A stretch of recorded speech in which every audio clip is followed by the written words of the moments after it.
Hello guys, what's up? Today I want to make a quick video in which I play Skyrim, as you can see in the background, and talk about the new iPhone announcement and the new Apple Watch announcement that happened last Wednesday at the Apple keynote. And I want to give my impressions and kind of put it in the perspective with other brands and just analyze a little bit what it actually really means for the smartphone and smartwatch market. So when I saw the announcement last Wednesday, it was a bit of a shock to me because normally when I watch an Apple keynote, I expect them to show me something that I have never seen before, something that is fresh, innovative, and mainly different from other brands, right? Like if Samsung in the past announced the new Note 3 or whatever, and it comes with a huge screen, you could be sure that Apple would never in their next keynote announce a phone with a big screen. They then would show the new iPhone 5S or whatever that has a very elongated screen, so it's easier to use while you hold the phone in one hand. However, this time they broke with that. They announced a phone that has a 5.5-inch screen. We all heard it. It's the iPhone 6 Plus. And they announced a smartwatch that actually in its design reminds very much of the Galaxy Gear. In all fairness, you have to say that what I've seen so far, it looks like they introduced this crown, they call it, which is a little button on the side of the watch that works as a home button and lets you kind of input data into the interface, which is a kind of clever thing, and it might actually make the experience a bit more enjoyable and accessible. But nonetheless, it is a smartwatch. It has a square screen. To me, it is just very disappointing because I was hoping that Apple thinks this concept just one step forward and shows me something that I would not have expected.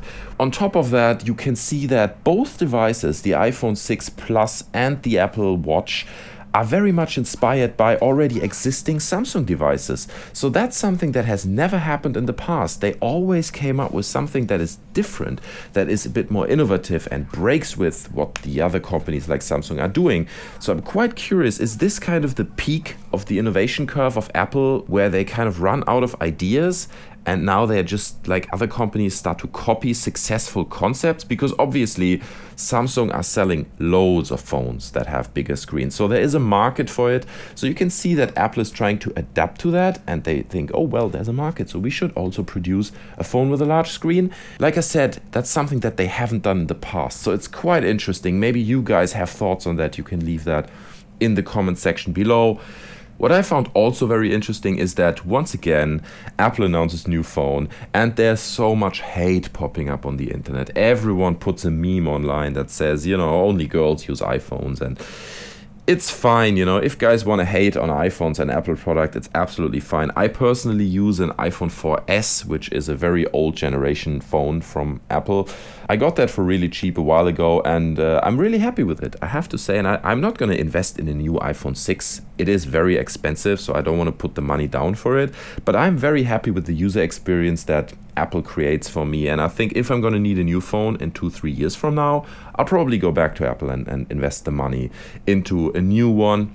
That doesn't mean that all Android phones are shit. That's not what I want to say. It's just a choice what you prefer. But let me quickly tap into why I think the hate is quite ridiculous and why I would go back to Apple.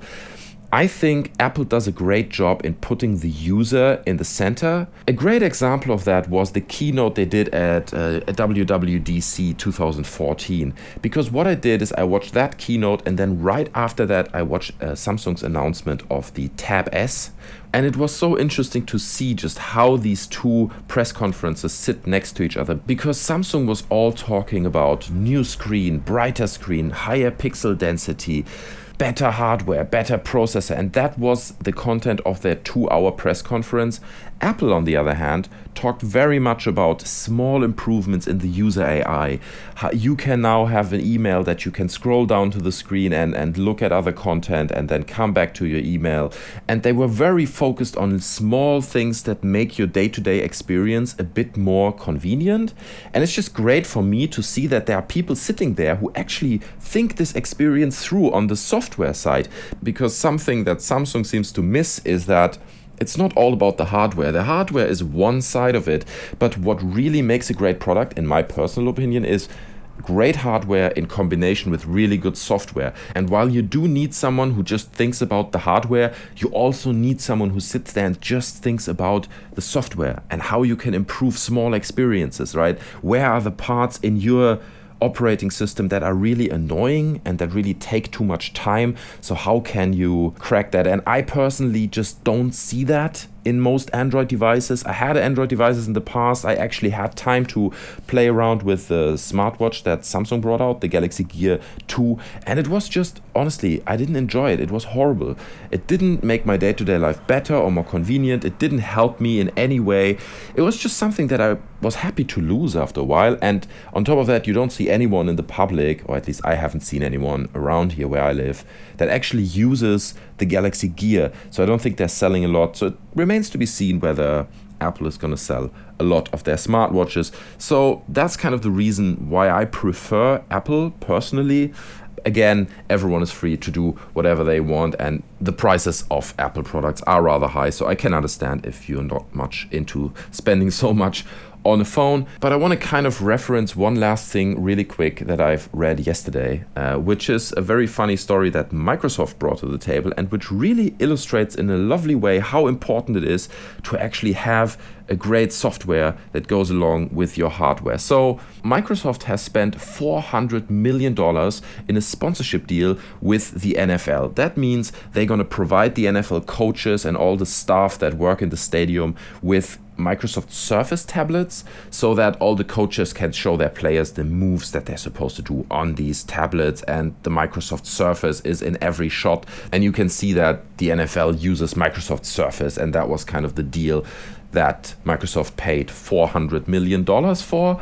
However, the tablets that they provided to these guys are locked down. There's no internet access. There is no software that kind of enhances their experience or actually helps the coaches to communicate their ideas to the players or something that's actually useful. It's literally just a simple tablet that can display pictures, and that renders it completely useless. I mean, of course you can take a photo or you can put a photo on the screen and then maybe draw over it and show some moves, but it just shows how important it is that if you make a deal with someone like the NFL, you should have a dedicated software in place that is completely thought through and works for these guys and makes their experience richer, so they not just use the tablet, hold it in the camera, point on something on the screen to pretend they're using it, so they are actually using it. Because if you don't do that, like Microsoft didn't, it's just a really cheap marketing thing, and it completely failed.